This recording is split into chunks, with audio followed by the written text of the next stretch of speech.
Leicester Till I Die TV. Watch and subscribe on YouTube and listen on your podcast platform. Oh, Matt Elliott here. Hi, Alan Smith here. Hey guys, Ian Hume here. Hi everybody, Jerry Taggart here. Be sure to watch Chris and Leicester Till I Die TV for all the latest Leicester City news and information. You can also subscribe on YouTube and various social media channels. for the latest updates and news on Leicester City Football Club. Come on, you foxes! Back of the net. It didn't happen in 49, 61, 63 or 69 when they reached the final. But the class of 2021 have delivered.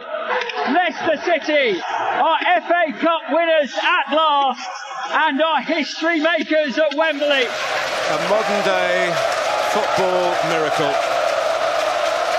They have blown their rivals away. They have blown us all away in truth. Premier League champions 2016, the amazing Leicester City!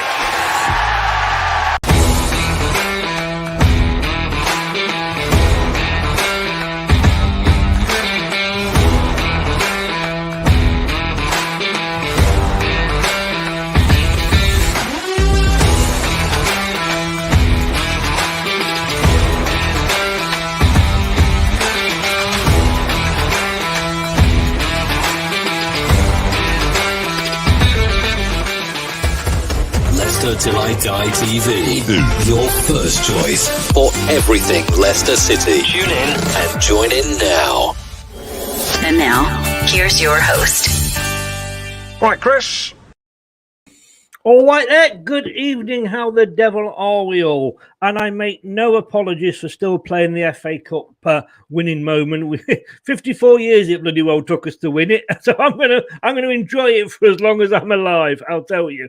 And can I just say, thinking of the FA Cup, whoever is the marketing manager at Chelsea, hats off to you, sir, hats off to you. The fact that you got a sponsor to match the number of times consecutively you have lost the FA Cup, 3. I just think it's totally amazing. Well done, it's sir. It's time for the Daily Leicester.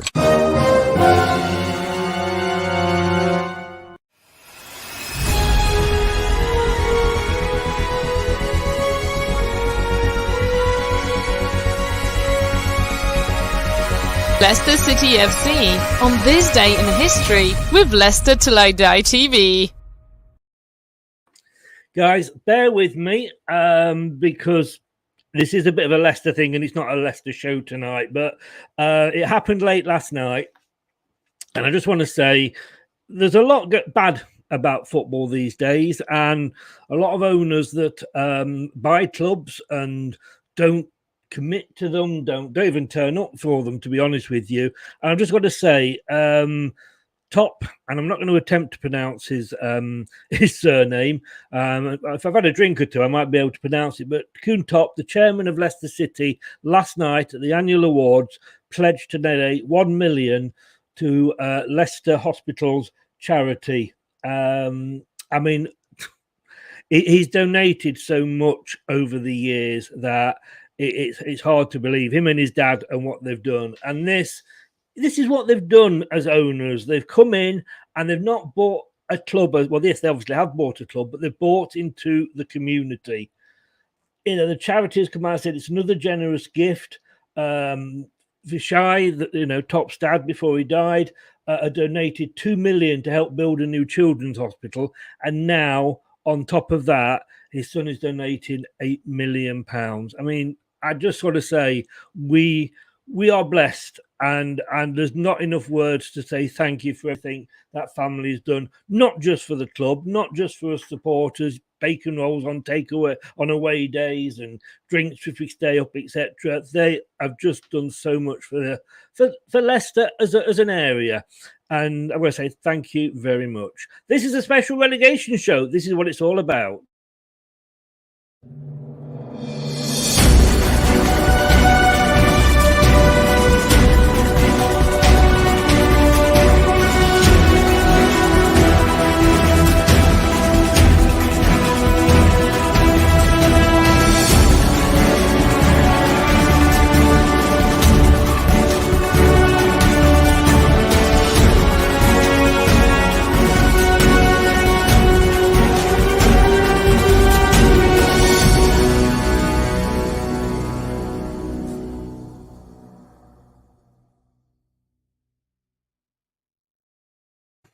2 are down. 1 is still to join them. There is 1 slot left. Who is it going to be? You know, we've got a special on Sunday for the matches, but we go into this last weekend of the season with 10 games all kicking off at 4 o'clock, and I think it's 8 or even 9 games that in some way have a team that is involved in either battle for the championship, the European places, or relegation. I know Dan said fuck off the neutrals, but from a neutrals point of view, it is, excuse me, absolutely amazing. We're just going to go through some comments, but if you can do what it says there, guys, subscribe. Thank you for watching. If you're on YouTube and you haven't already, we are slowly growing. So if you can subscribe, press that like button and make sure to click the notification bell. We've got a lot of specials coming up next week with quite 1 or 2 ex-players and reporters as well. So be sure to click that notification bell, then you won't miss me. And I know what you like when you miss me. You're not the same, are you? A few hellos before, like I say, I'll bring the guests in. Excuse me. Kate says, I'll join the party after I've showered, but remember to sub, guys. Thank you. Oh, now there's a thought, isn't it, guys? Let's move on very quickly. West Ham Random, good evening, sir. How the devil are you? Love it. Thank you. Talk MU, good morning, good evening, good day, good afternoon, whatever it is, all. And don't forget to get over to Talk's new YouTube channel, Football versus Cancer. Great channel, but it's all for the charity, not just men's cancer, but obviously all cancer. Be sure to get over there. And we all know somebody that's been affected by the big C. Dan couldn't wait to come in, but he said, well said, Chris. Cracking thing done by Coontop with that donation, the People's Club. Yeah, mate, it's we should never forget what we owe to them. Spencer, evening, guys. We have the best owners in the world, and honestly, Spencer wouldn't argue with that. Andrew, the legacy goes on. Yes, it does. Oh, she showered. No wonder Dan's smiling in the background. Oh, the time she's back. Andrew, can I say good luck to Sheffield United tonight? Yes, you can. Come on, Sheffield United. I know a lot of people want an East Midlands derby in the Premier League next season. Fuck off. Keep them down in the Championship where they belong. Because then they could be playing one of these 3 teams. We'll say good evening, first of all, to Elton, who is obviously a huge Everton fan, shall we say. And obviously, those of us of a certain age know him from his time on television. Elton, good evening. Thank you for being patient and waiting. No problem, Chris. How are you feeling at the moment ahead of? You've got 2 games, haven't you? You've got a midweek game. And as Fergie once put it so succinctly, it's squeaky bum time, isn't it? It really is. My bum's squeaking, and I've not got a horse in the race. Well, I'm not confident about Thursday. I'm not. No, I'm not. No. But I actually think Palace have been a very good attacking side with a lot of pace since Patrick Vieira took over from Roy Hodgson. I don't know what our back. I haven't got a clue what our back bow's going to be. I haven't got a clue who's fit and who's not, really. And obviously, Branthwaite, the young boy who was sent off against Brentford, he's not playing. Mina's not fit. Oh, he's not 100% fit. He never is, by the way. But every club's got one of those, haven't they? But Elton, let me. Not fit. It's a worrying. Honestly, it is worrying. It is. It is close. Well, I said this next team about 4 weeks ago. I said they're safe. They're going to stay up. They're not going to go down. Good evening, Cole, Leeds fan. How the devil are you? Proving me I know nothing about football yet again. Listen, 3-4 weeks ago, we said Leeds are fine. And then all of a sudden, everything has changed. And I don't know how it got to that point. We thought we were safe. Yeah, we had a poor performance against Watford, even though we won the game. But we thought we were safe. There was no chance we were going to be falling to this. But 3-4 games later, we lose, really. We've been battered by City, Chelsea, and then Arsenal that first, and it's just all hell's broken loose. And to quite honestly, I just can't believe it. I'd be crazy as hell. When I be speaking to my dad, he's more like original gangster, stone face. When I think to Danny Kennedy, he's like, Carl, I'm not worried about that. So, I don't know. I think some of these fans. Well, you only got the one game left, so your bum is squeakier than Elton's. Yeah, I know it's mostly in Elton, right? I know it's mostly in Elton, right? But my God. Yeah. For you, Elton here, Talk says, "Wow, Elton, you haven't changed." Must be blind. Specsavers, I think, comes to mind. I have fond memories of watching you with my dad. Oh, thank you. I think that's a bit of a barbed compliment in a way, isn't it? You look good. I used to watch you with my dad. But hey, talking about dads and sons. My birthday is less than 2 weeks away, Chris. Is it? Wow. I'm 71, so one's got to be realistic, you know. You are doing good for 71. I wish I looked as good as you at my age now, which is 10 years younger, but I'll take it. But hey, talking about dads and sons, he's often been said that, he was my son. If he was in the family, I'd have to argue that he's actually the milkman's, because our milkman was Ginger. Dan, good evening. So another club that I said, ages ago, you were safe, you weren't going to get dragged in, and there you are. Yeah, really strange times. Really strange times. We came good at a good period. We had a good run of games, and then, as I say, we fought. Sorry to bring it up, Elton, but we managed to get the 3-2 over Everton and. Oh, thoroughly deserved. I think our mindset changed after that, though. It was almost like we went into that Norwich game the week after thinking, right, that's it. This result's going to look after itself. And we went and got that 2-0 loss. That was the result, wasn't it? That I think had everyone in football going, hey, up. Yeah, and then obviously Dash went the week after. Our Lord and Saviour Jesus Christ, as he's been for the last 10 years. So. And we're going to come on to the managers in a second there, Dan. But Elton, I mean, as I had predicted that at some point when I said Burnley was safe. At some point, I said Leeds would be safe. I actually said at one point Everton were going down. But you've turned it around the other way. You're the most likely to stay up, although you're still nervous, aren't you? I think we will stay up. I do, but I don't know where it's coming from. We've got Arsenal away on Sunday. Now, I've seen Arsenal's last 2 games away from home, admittedly away from home, at Spurs and Newcastle, and they were an absolute disgrace in both games. And there's nothing for us to fear. But we could put it to bed by beating Palace on Thursday. Then it's between you two guys. We're out of it if we beat Palace on Thursday. I hope we do. That goes without saying. I've got a funny feeling it might just be a point for us because I say we're in a little bit of disarray. We are. I mean, our crowd is just unbelievable. Our fan base is quite astonishing. I think you guys heard it when we went and won at the Walkers, didn't we? Yeah. Oh, yes. And we had 6,000, was it? Something like that. And they just never stopped singing throughout. No. The Spirit of the Blue. You had one away win all season. You turned up at the KP, and as Dan would say, we rolled the carpet out for you and said, "Here you go, have 3 points."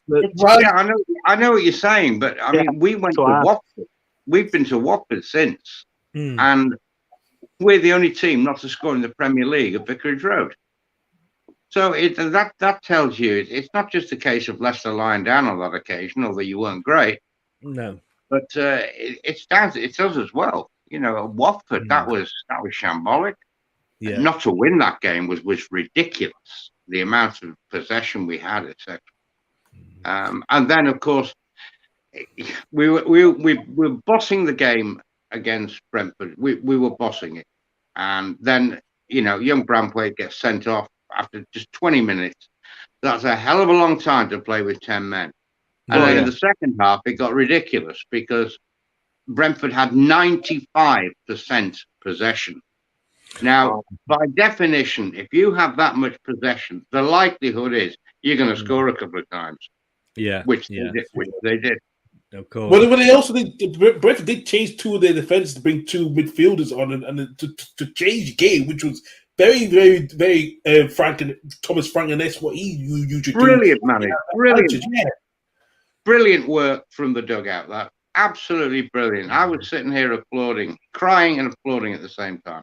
I thought it was terrific. Well, we've seen there. We've got your managers up there, and the three all relatively new to you managers, shall we say? We'll start with you, Carl, at Leeds. Bielsa, I understand why he had to go. I mean, I'm looking now at, your goal difference is minus 38. Yeah. Burnley's is minus 18. Everton's is minus 20. I mean, that's like losing a point on its own, and we know that came from the big defeats earlier on in the season.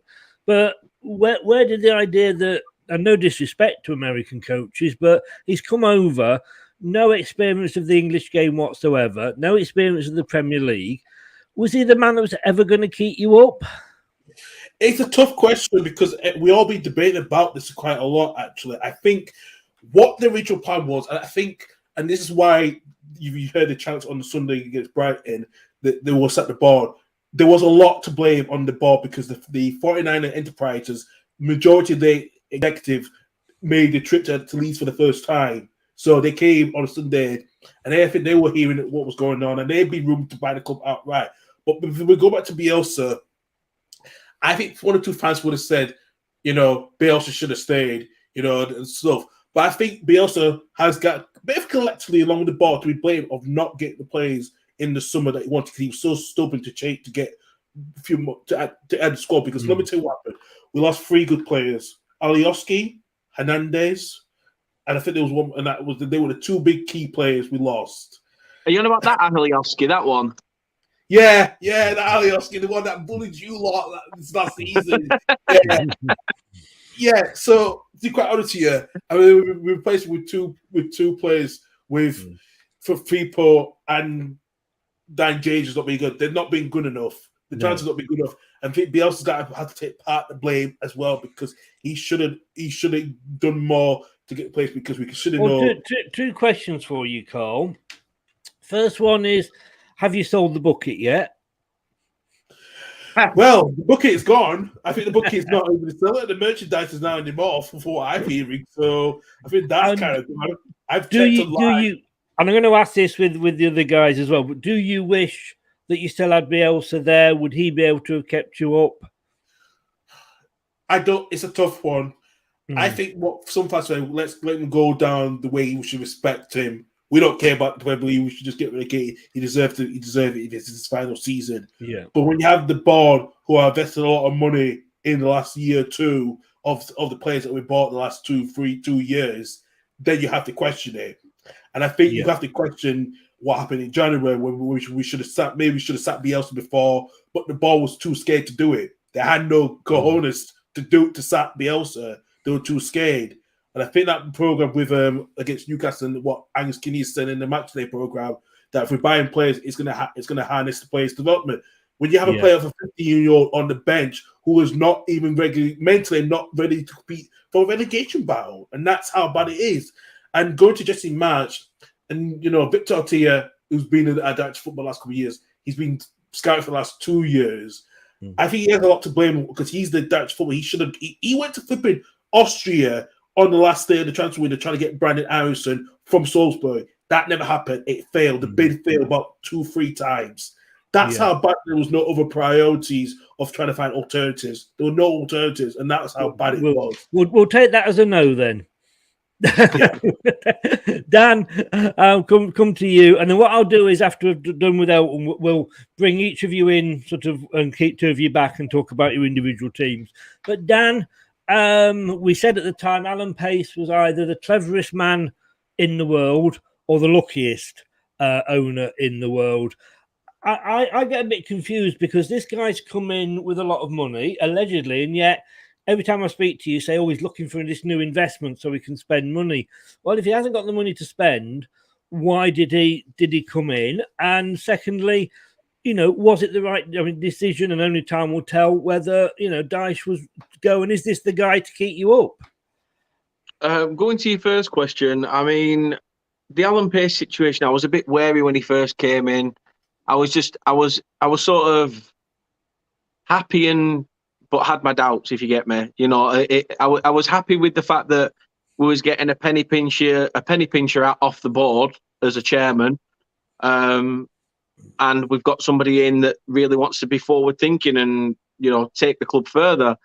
For me, the only difference was that I didn't like the structure of the deal. It was through MLD Holdings or something. It was these structured deals that these owners now go through to get, to get past the Premier League test and stuff.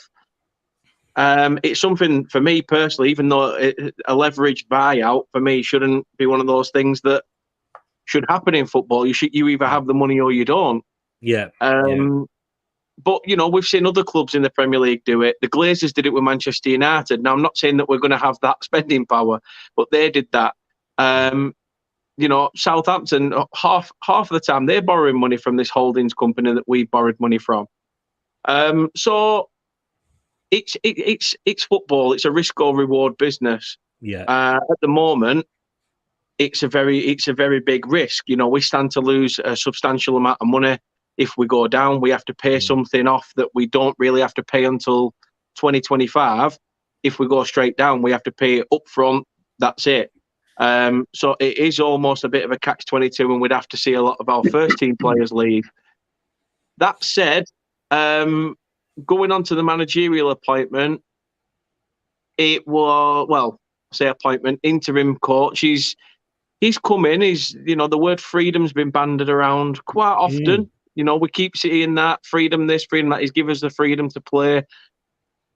It's all well and good being given the freedom, but you've got to have the noir. Where I think we do as a club compared to Leeds and Everton, we're a team that in the Premier League have been battling around that bottom half, around that bottom four for season in, season out. Apart from a couple of years ago, we had a few like 10th place finishers, and you know, I got lucky with Europe and stuff like that.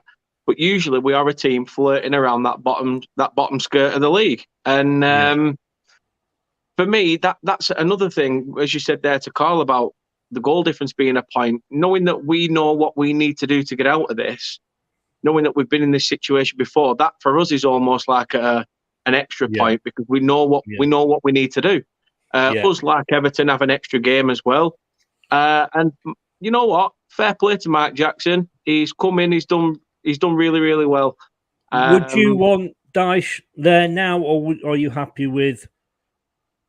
It's very Jackson? similar to Carl's answer. Very similar to Carl's answer. It's a struggle to answer because you don't know what's gone on behind the scenes. You know, people were saying there was some player involved. Would you, as a fan, who would you sooner have in that position now? Going into this week, you got 2 games. As a fan, would you want Dyche or would you want Jackson? The way things are going at the moment, I'd take Jackson, but just because things were starting to go stale under Dyche. I suppose at least with Michael Jackson, you know he can beat it. Anyway, True. We're in for a thriller on Sunday, though, Chris. Hey, good. Elton, Everton. Yeah. I know you don't want Benitez there, so I won't even bother asking you that. There's no point in going there at all. No, my language will deteriorate. I mean, this isn't just this season, is it? We know we've chatted before, and it's been slowly. It's been like a leaking pipe. It slowly got worse and worse, and more water's been coming out. The appointment of Lampard. I mean, were you surprised? Was he the man that, you know, were the fans happy with it? Well, they were happy with Frank because there were no viable alternatives. There was a short list of 3 once Benitez got sacked. This Portuguese guy, Pereira, who would have been a disaster, his track record, it's terrible. And there was Duncan Ferguson. He was never going to get it. Never. So I think everyone was kind of delighted that it was Frank, but I think if we'd have had a greater choice, I don't think Evertonians would have complained at that either. But what Frank has done more than anything, he's really bought in to the club. It's like he's an Evertonian in a very short space of time.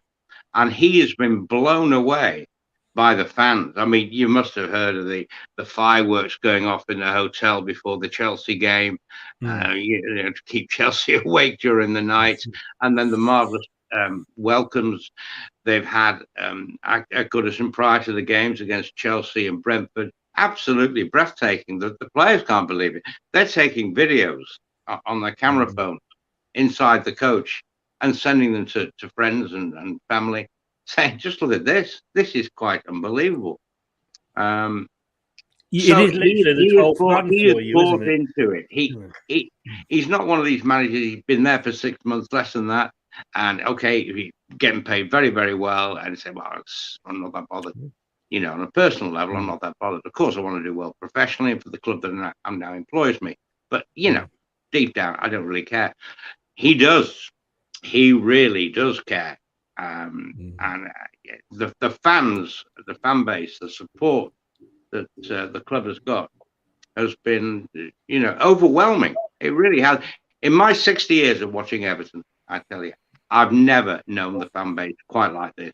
No. It's a bit of a siege mentality for sure, but it's solidarity as well. It's unity. Everyone believes that if the fans do what they've been doing and continue to do so, we will be fine.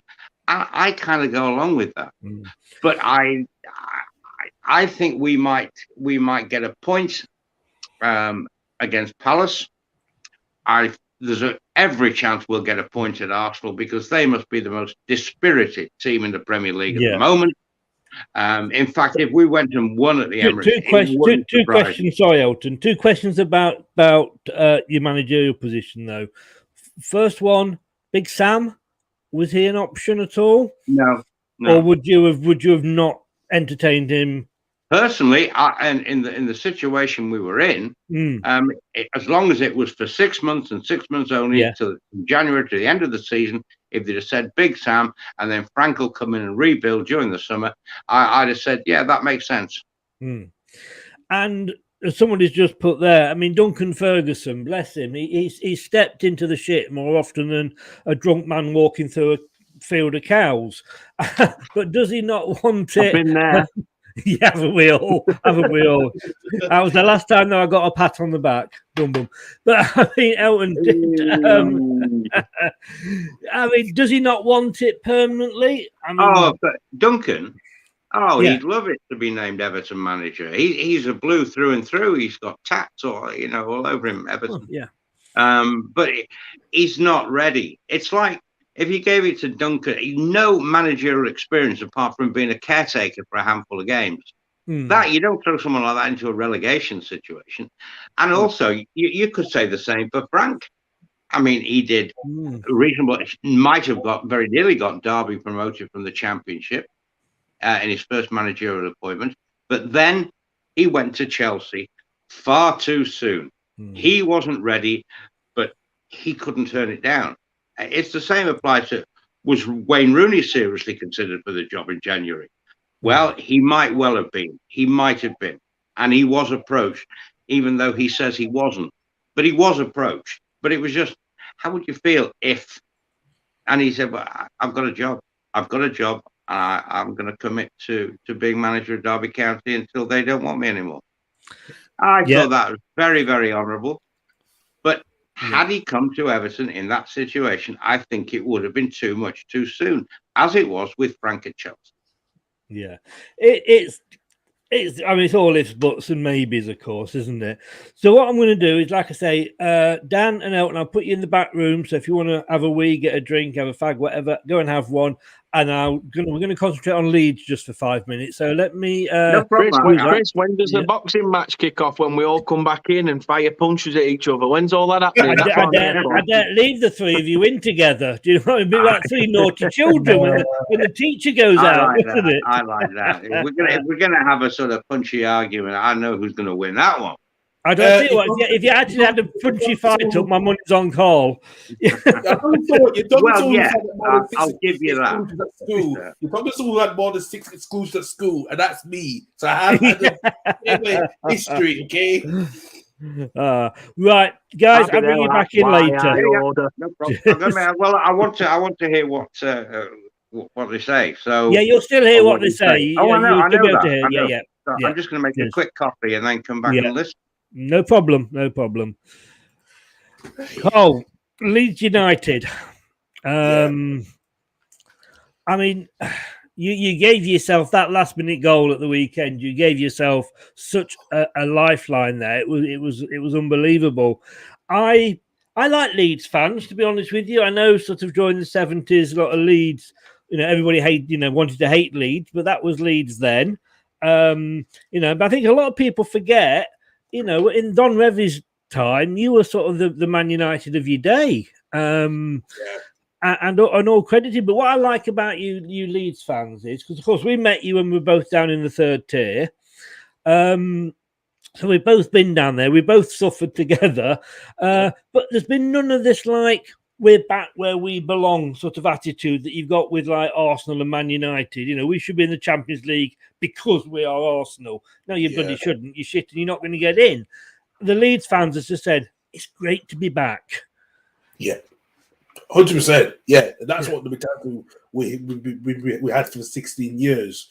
It's great to be back, and we were waiting for such a long time, and yeah, so he's a shit stirrer, is Dan, I'll tell you. I know he's a shit stirrer, but I love him to death. He's my guy. Listen, I love him to death, but I think we've since even when we went down to the 3rd tier, we still had the highest amount of fans, away fans going to every single. I think we took over nearly 2,000 to 3,000 fans to every single game while we were in the 3rd tier. So there's a huge difference why there's a huge following, But I said to this now, you saw the fans were still cheering when we were at Arsenal, no matter what it was. There was still atmosphere until that part, because we had a shot on target too, and then we had the first corner and so forth. So but the fans have been there together, and despite what's been happening this season, the fans have been there left, right, centre, and that's what we have had to do. And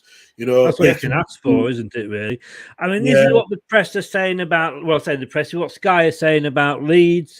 Leeds remain favourites for relegation, but their situation would have been far worse had Pascal not struck a late, no pun there, not struck a late equaliser to lift them out the bottom 3 against Brighton in the 1-1 draw.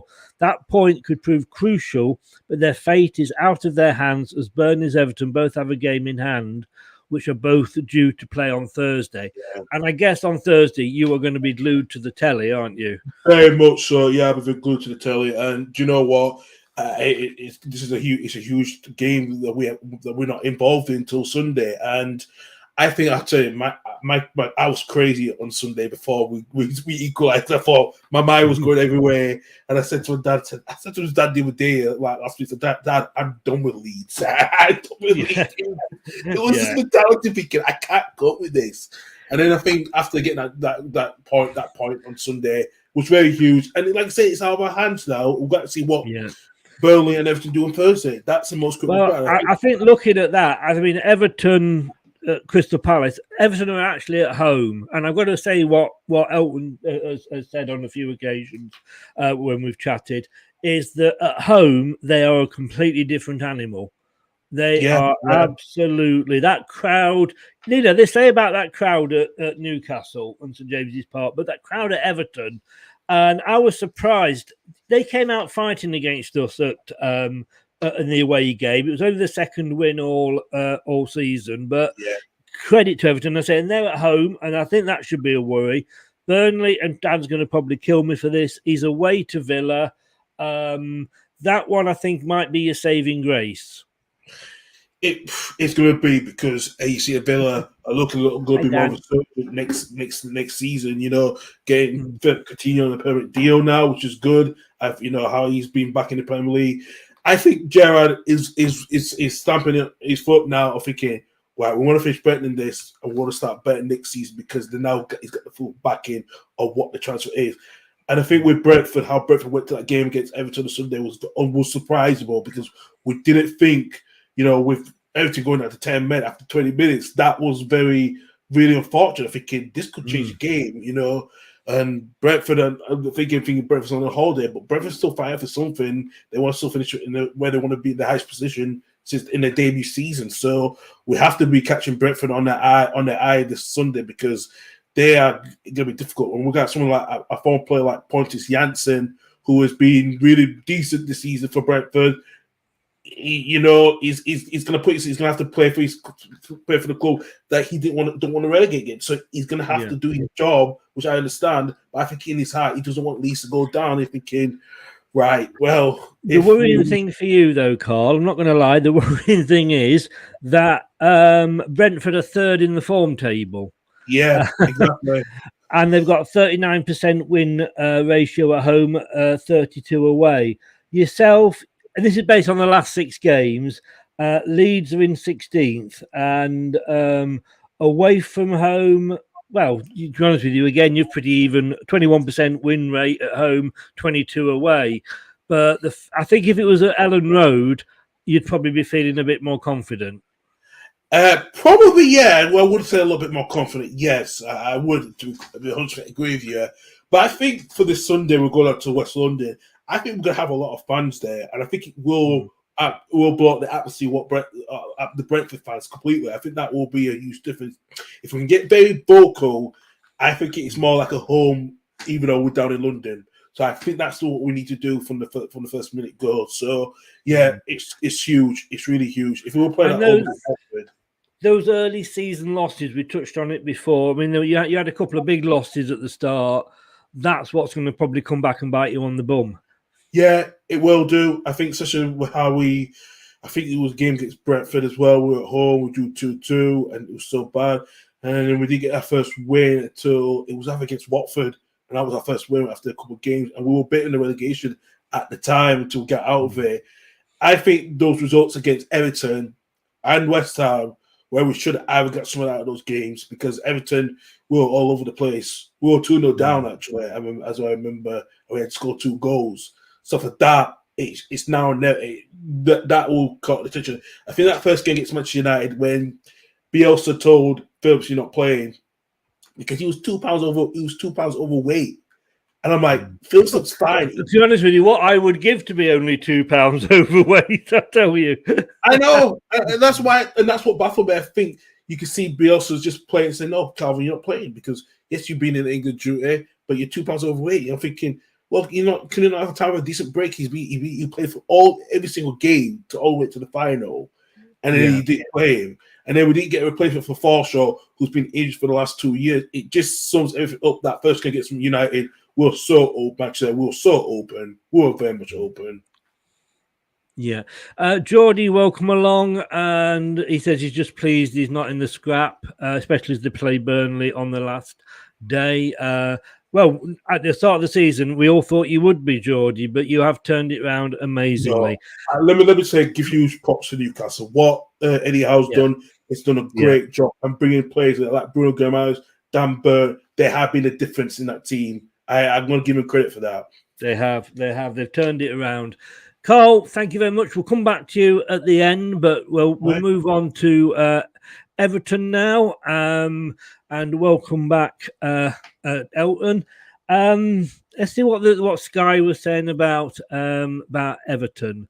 Everton remain 16th, but only 2 points outside the relegation zone. But still, and this is the important thing, I believe, you still got your fate in your own hands too. They know 3 points from the remaining 2 fixtures at home to Crystal Palace on Thursday and away at Arsenal on Sunday will be enough for survival. 2 draws will all but secure their safety too, barring no miraculous mathematical goal swing from Leeds. Sorry, Carl, but I can't see Leeds winning against Brentford 37-0. They've got a worse goal difference than Everton have. I mean, Elton, you've got 2 games to keep yourself up. As an Everton fan, did you ever think that you would see this moment? No. As you said earlier, it's been a drip, hasn't it? And as you said right at the start of your program, how you praise your owners. Would you like to swap?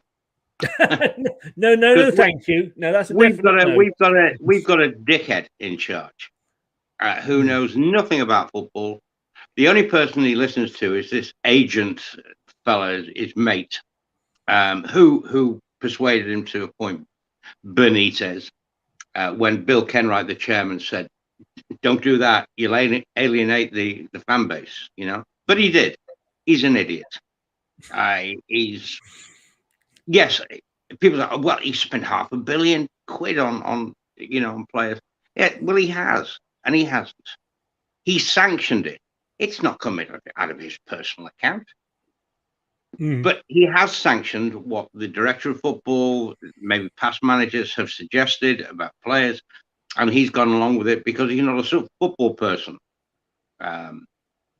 So basically, he is accountable. He is accountable for the mess that we're in. He's just not good enough. So we need an owner like yours. I'll say it like yours, but even richer. Yes, we need a sheep. We're between the down in the deep blue sea. Great owners, but obviously haven't got the money of the Man Cities and the Newcastles now. But yeah, we love them to bits, obviously. And there's always that worry when you get taken over, especially having seen what happened when Mandrich left Portsmouth.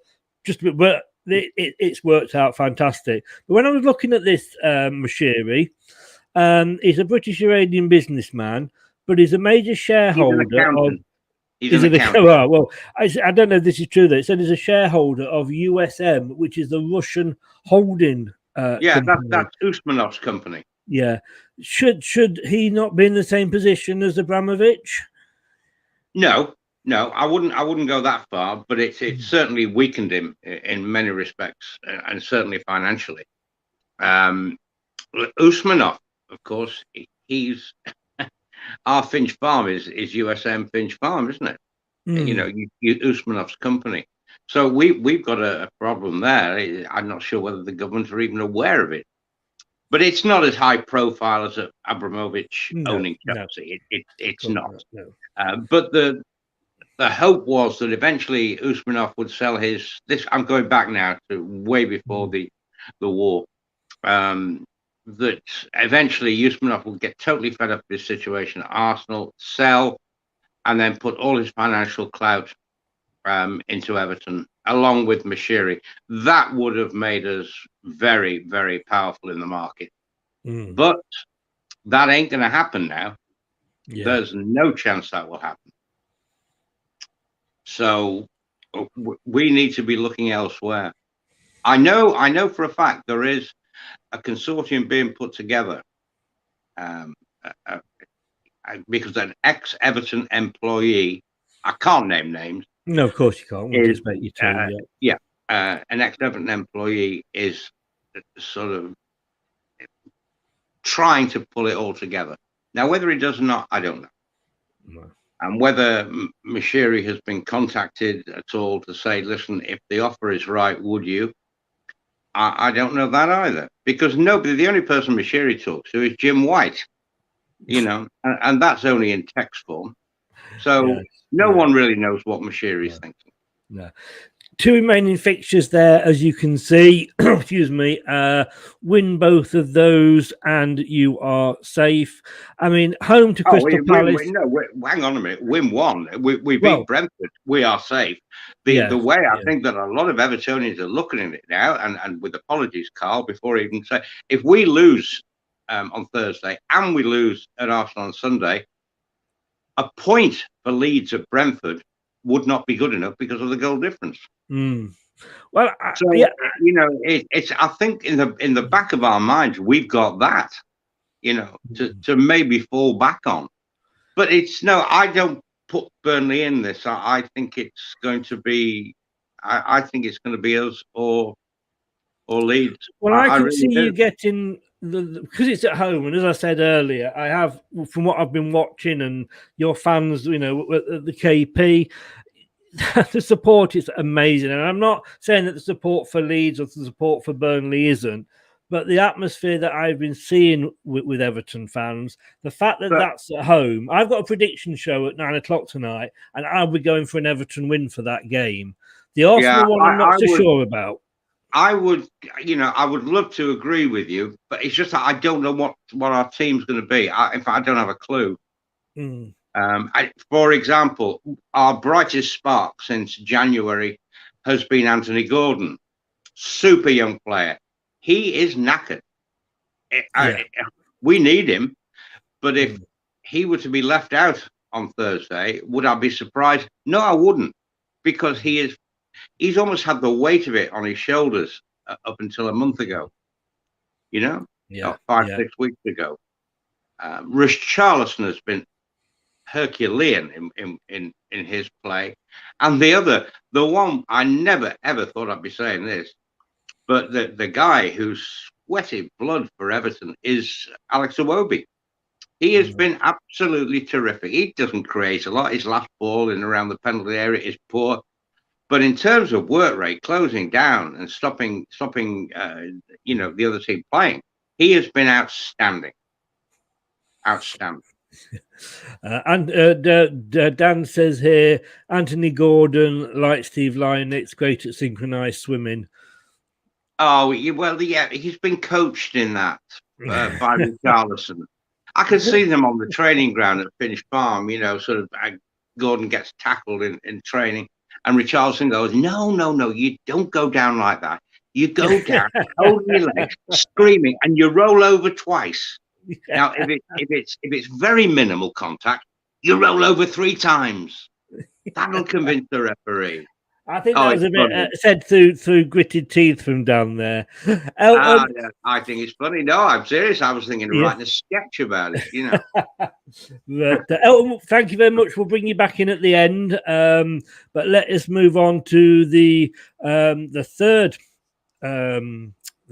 team in this triplet, Burnley. Now, Burnley FC. I mean, people will know, or people that know me and have been listening to me for long enough will know the links I've got with Burnley. All my kids were born there, etc. And there's always been a bit of in my mind, a bit of a rivalry, not in many other people's minds, but in my mind, there's always been the rivalry. When we were both in the Championship for years, as long as we finished above Burnley, I was happy because I couldn't take going into work the next morning and we weren't. Dan, I mean, great old club Burnley, been around for years, did well to get into the Premier League. One of those clubs when they came up that I always say, like if Luton are out of it now, but if they'd have come up from the playoffs this season, I would love it. You established yourself, you got into Europe, you went down. I don't think your squad was big enough to take the Premier League and the European at the game down. At the same time, you went down, you kept hold of your manager, you came back up. Last season should have been red lights flashing all over the place and alarms going off. You just stayed up. I thought when I saw that you'd had those couple of wins under Dyche that you were going to stay up, and I said to you, yeah, I think you could if you play like that. But then you didn't. You kind of pressed the self-destruct button. You went and lost games again. You sacked your manager. You won a few games. Now you lost a couple. It's like a bloody pantomime at Burnley this season, isn't it? Yeah. I want to start with basically just a sense of realism. Don't get me wrong. Whatever happens come Sunday, whether we stay up or go down, as a Burnley fan, you have got to be happy with what you have seen from this football club. Never in my lifetime did I think I would see Burnley in the Premier League. We are such a shitty little town. I've lived there, I'll agree. With barely a pot to piss in, and yet we have punched so far above our weight, and we've managed to stay in there amongst the big cities. And as a little plucky northern club, we have done, remarkably well, in my opinion. And if it is to end on Sunday, what will be, will be. But what we've got is grit, determination, a squad that will fight for each other till the end. And we've seen that season in, season out. It's just been one of them seasons where we've seen it every year. Burnley start a season poorly, then the second half of the season, they save themselves by the skin of the teeth. This season, it's been a bit of a longer slog. And it's been harder to get those wins. The league's changed. The football's adapted. And it's been difficult for us. It has. But, there's the amount of draws we've had this season. I mean, 13 draws is ridiculous. That was what could cost you at the end of the day. It is. And Dash said it halfway through the season. He said, this is the fan margin. That word, it bugged me when Dash were here. Fan margins. It's one of them things, though, but he did have a point that you've got to turn those draws into wins and you've got to see games out. Recently, we've done very well going forward. We've been more of an attacking force. We've had a lot more possession of the ball. We've been having chances. But we're just not clinical enough. And there's a good chance that's what's going to bite us in the arse. I mean, Sky say there, despite losing to Tottenham 1-0, and we'll come on to that in a second, Burnley know the job they have to do is getting to 38 points, or getting to 38 points from their final two games. We'll all but get them safe. This means 4 points from their final two games away at Villa on Thursday and at home to Newcastle on Sunday will be enough. Any slips will open the door for Leeds. I'm just looking at your last 5 games here, Dan. I mean, let's take your last 5 games. You beat Southampton 2-0. Mm-hmm. You beat Wolves, which was a good result, 1-0. You beat Watford, which was a desperate win for you, 2-1. Although I'm saying we've just stuffed them 5-1, so it's possible. But then you go to lose to Villa in what, I did the watch along with you. It was dire. It really was. And you'll agree on that. And then obviously it was Tottenham, which was debatable whether that should have been a loss or not at the weekend. So again, to me, that's been your tale of the last few months. It's win, win, win, lose, lose. You never keep that momentum going. No, I agree. We've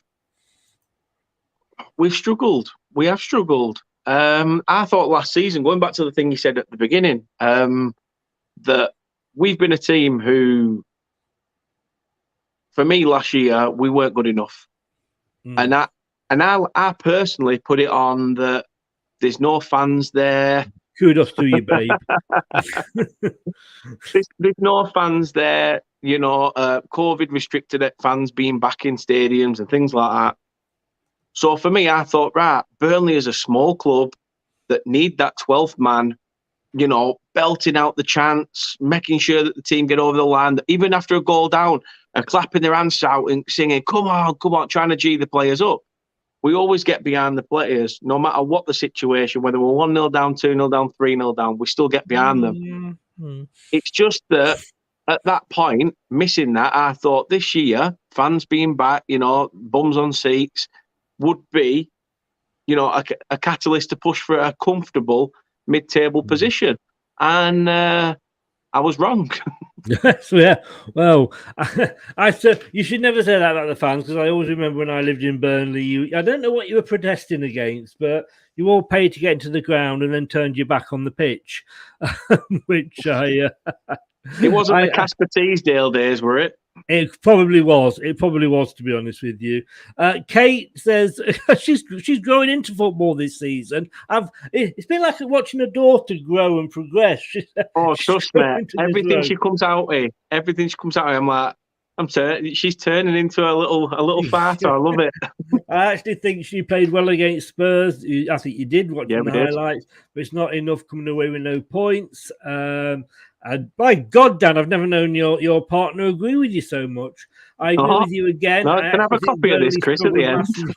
Yeah, I'll send you a copy of this. Just this bit. Kate Musgrove says, I agree with you again, Dan. There you go. You can clip that. And save it.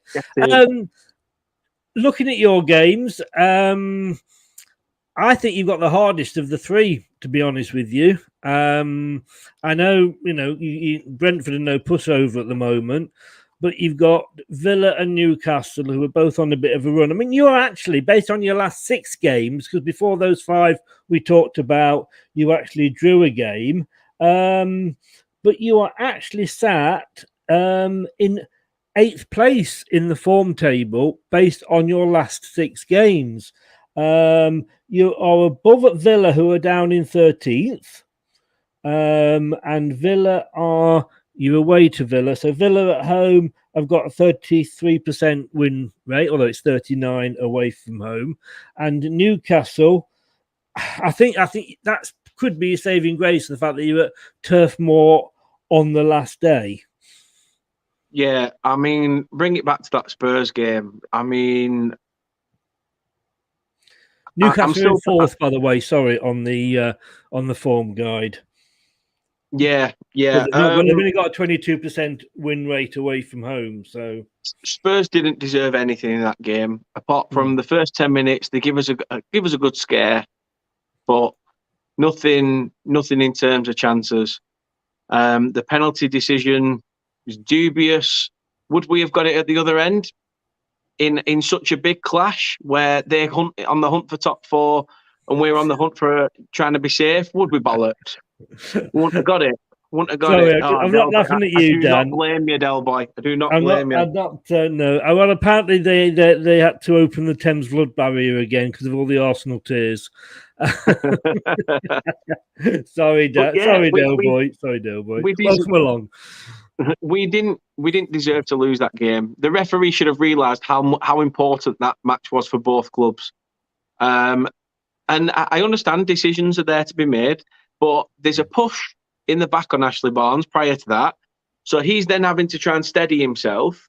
The ball, when it is hit by Ryan Sessegnon, is in close proximity. So he doesn't have enough chance between having to adjust himself from being pulled and pushed to the ball hitting him.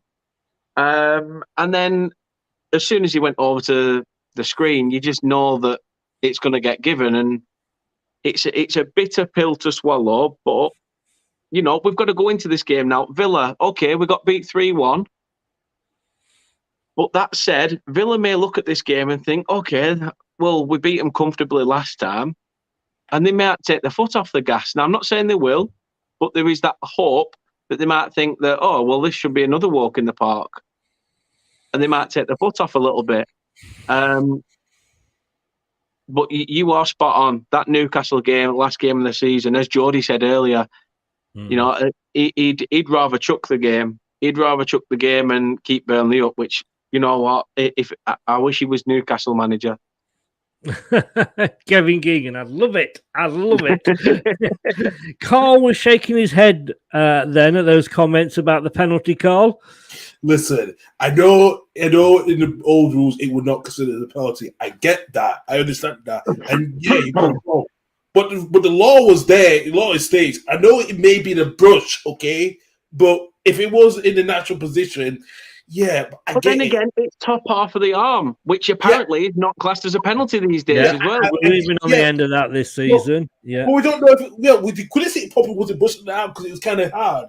But it was kind of more, it could have been better kind of position thinking, oh, it's top of the arm.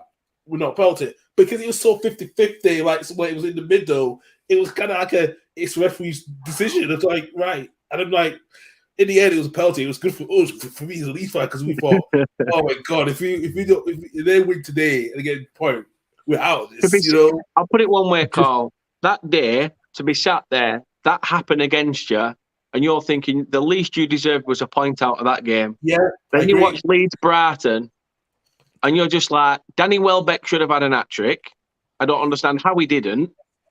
And then the dying minutes, you go and get that. And, oh, honestly, you know these cartoons where your face just goes red and smoke comes out? Yeah. It was one of them moments. Before we end up with a Burnley Leeds loving, Spencer's just said, of course, if Liverpool lose tonight, the title is all Manchester City's. And currently, it's 1-0 to Southampton after 13 minutes. Liverpool are winning. Redmond scored after 13 minutes. So that is Liverpool. Well, sorry, can you hear me, Chris? Yeah. Just to say, Liverpool got half a team out. I mean, really. Well, it is. know, they should probably still have too much for Southampton, you would think, anyway. But even still, when I saw the Liverpool lineup, I thought, "Hey, up, this isn't straightforward." No, it didn't look like that. Carl will appreciate. I keep saying, "Hey, up." Hey, I have to be honest with Richard. So no. But I looked at that squad, I thought, that's champion, man. That's champion. I mean, look, it sounds like it's a very good goal as well from Nathan Redmond. But maybe Liverpool have got smaller eggs in the basket. And then Liverpool can't lose today. We were in my show on Saturday. On Sunday, on Sunday. Guys, this is what the bookies have to say. This was as of 5:30 p.m. or 5:45 last night. With Sky Bet, and as I say, with any betting, when the fun stops, stop. I think I might have a fiver on Everton at 8-1 there. Yeah, well, Everton, I think it's looking at the positions in the Premier League at the moment. But Everton are favourites to stay up at that. Yeah, but the difference between 4-6, 6-4, and 8-1, that suggests that they feel that we are going to walk all over Brentford, all over Palace on Thursday. I don't think so.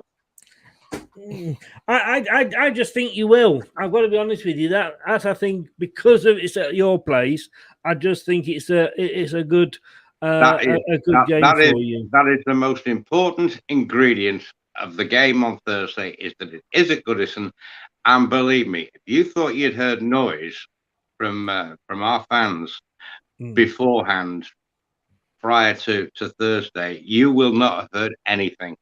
That it will be a cauldron in there and outside. And I would think that Palace will be staying overnight. I would think the old fireworks will be going off.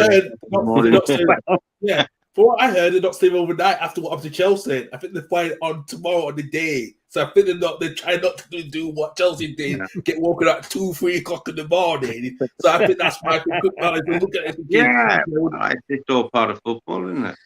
The guy that's working at the Premier Inn. Tell you what, one thing. There's one thing I wanted to say on the show, and I know we must be close to running out of time. Just let me say this one thing. You talk about Everton, and Chris, you're confident we'll win. I have got a major problem that we can't pass the ball at the moment properly because we don't get possession. We certainly didn't in the second half against Brentford. After 85 minutes against Brentford, our bloke Doucouré, who to me is like Carlton Palmer on Prozac, he got the ball inside our half. No pressure on him. He wasn't being closed down or pressed at all. Mm-hmm. And he turned with all the time in the world to pick a pass out to somebody because everybody else was in forward position. We're chasing the game. What does he do? Any idea? Probably not what you wanted him to. Not a trick. No, what he did was he passed it back to our goalkeeper for him to have a go. Pickford had come forward. He was only about 20 yards, slightly at an angle to Doucouré. And Doucouré gave it to him to pick out the pass. We have a midfielder there who doesn't have the confidence to pass the ball forward to an attacking player. He gives it to our goalkeeper. I didn't know whether to laugh or whatever. I seriously didn't. The gallows humour came into play yet again. Well, can I just say, I'm watching it with my grandson, and he said, "What's up, Grandad?" I said, "We've got a midfield player who's just passed it to our goalkeeper backwards, sideways, if you like, to pick out a killer pass." It's nonsense. It's some Everton. I feel your pain. I feel your pain this year. But I know more about Everton than you do, Chris. Yeah, and your confidence of course you do. is built purely on what the atmosphere is going to be like on Thursday. It is going to be fantastic. But if the guys on the pitch can't pass to their mates, then I feel your pain because we've been a lot like that ourselves as well. Liverpool have had a goal disallowed. And talking about humour, football humour, I love this. Somebody has just texted into the BBC. Now then, after the Southampton goal, and apparently it's from a Pep in Manchester. It's from a Pep in Manchester, apparently. All right. I don't think too many of them. Elton, what I can say to all of you is good luck. We will, it's going to be an interesting weekend for the rest of us. Just make sure that you got plenty of toilet roll in the house. And, yeah, exactly. I think we're okay. I really think we're okay. Carl, I'm sorry to have to say it. I can't see you getting a win at Brentford, which is basically what you need. As for Dan, you will beat Newcastle on Sunday. They had their cup final. They had their cup final against Arsenal. That was the end of their season. They're just turning up. They're just making up the numbers at Turf Moor. You will win that. I bloody well hope so, mate. You heard it here first. Elton, thank you so much for popping on, as always, for giving up your time and coming on. No problem. It's been a pleasure. I think you'll stay up, so we definitely will be speaking again next season. That's good. Cheers, mate. Have a good one. Stay safe and all the best. Yeah, cheers. Dan, Carl, thank you. Bye. Take it easy, Elton. Bye-bye. Cheers, mate. Ta-da. Ta-da. Amazing guy, Elton. You youngsters, too young to know, but it's great that he gives his time up, comes on here, says it as it is, in fairness. He calls a spade, and it's how it should be. But, yeah, and I think he's going to be safe. Carl, I can say I would have loved you to have stayed up, but really, I've got there's always a but, isn't there? There's always a but, yeah. There's always a but. There's always a but. In a way, I haven't got a horse in the race, like I say, so it doesn't. But if not, I'm sure. I don't know if Jesse Marsh is the man to bring you back up if you do go down, but we will see. But all the best and good luck on Sunday. Give a shout out to your socials. They are listed in the YouTube links in the YouTube description below. But please tell people where they can find you. Yeah, you guys can find me at CarlEvan92 on Twitter. You can find me on Instagram at KLHoods92 and HUDDS, because I was born in Huddersfield. And you can find our channel on the LH Football Pod on Twitter, also on YouTube at the Totally Levian Horn Football channel, as well as on Facebook and on the podcast streaming services such as Spotify, Google, Apple, and other platform services. Indeed. And at 4:00 on Sunday, you'll find him behind the sofa. Well, yeah, it's either sofa with loads of drink. So just in case we stay up or go down, well, there will be a bit of a party. Either sad or a happy party. Good luck, mate, and all the best. As I'm saying to all of you, we may or may not be speaking next season. Who knows? Yeah, well, we'll see then. I'm just going to be like my dad. Just stand the patience, just let everything happen. So, as all the Arsenal fans say, trust the process, mate. Hey, Carl, when we're live on that final day, going into them dying minutes, you watching that Brentford Leeds game, me watching Burnley Nuke. Honestly, I'm going to be on pins, mate. You're not going to know on here. We're all going to be on pins. That's how bad it is. I tell you what, I might just not do my show and come and watch you two sweat. I'll tell you. All the best, Carl, mate. Good luck. And speak to you soon. Cheers. Yeah, you too. Bye. And then there was two. Daniel. Whichever way, I mean, if you do go down, I'm doing a championship show next season, so you'd be welcome on that. You're back at 9 o'clock at the end of August.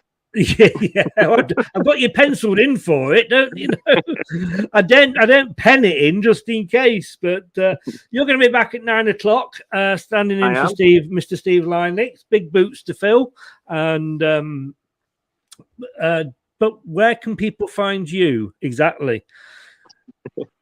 They can find me at Turf Moorhouse on YouTube, Instagram, Twitter, Twitch, and all that jazz. As I say, all you got to do is search Turf Moorhouse on all your social media platforms, and you'll find us on there. We are on podcast platforms as well, Spotify, Google and Apple. So if you think this is a face for radio, please do go check us out on that as well. I was saying before about fan humour. I love it. And Tom, who is a Saints fan, has just texted into the BBC saying, well, at least it won't be 9-0 now. No, but you're facing Leicester on Sunday, mate. So what can I say? History. Dan, thank you so much. As I said to the other two, good luck, mate. Oh, we're going to need it. Yeah. Leeds are favourites, but, fingers crossed for you all. Take care, and I'll see you back here in 45 minutes. You certainly will. Take care, everyone. Thanks. Take care. Thanks a lot. Good luck to them all. It's nice not to have a horse in the race, but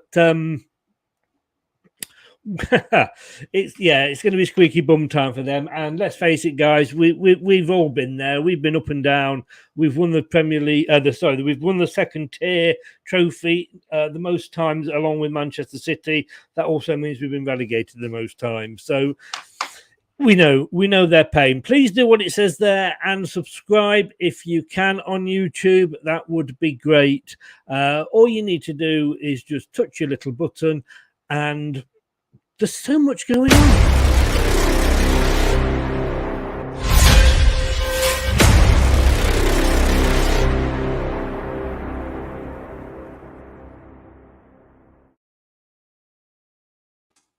Yeah, that's all we want you to do, is just to subscribe if you can. What's coming up? Well, like I say, we have got tonight at 9 o'clock. We have got the prediction show. It's the last one.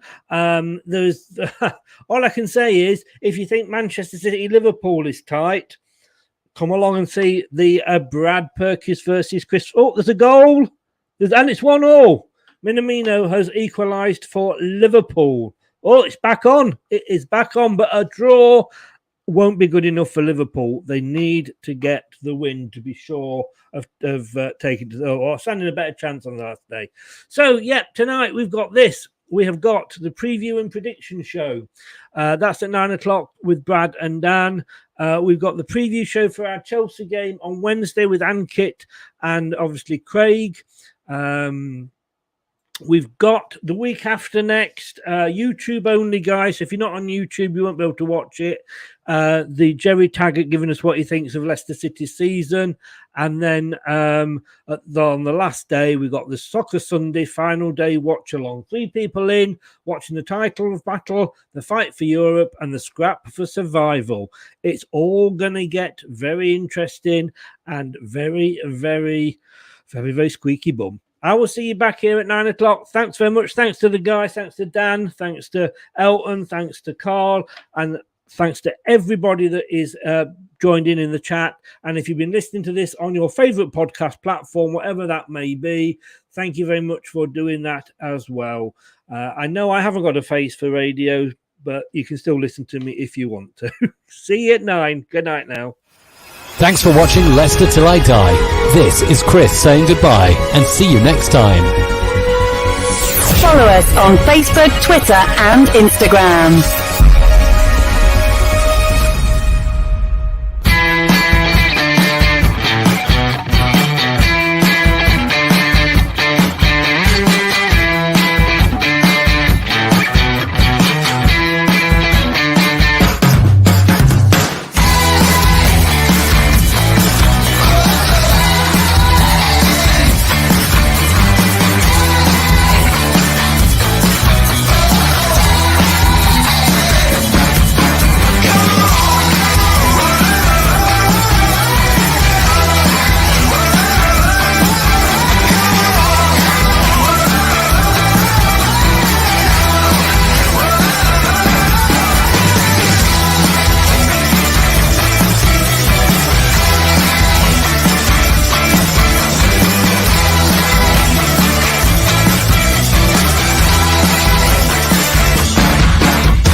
That's all, folks.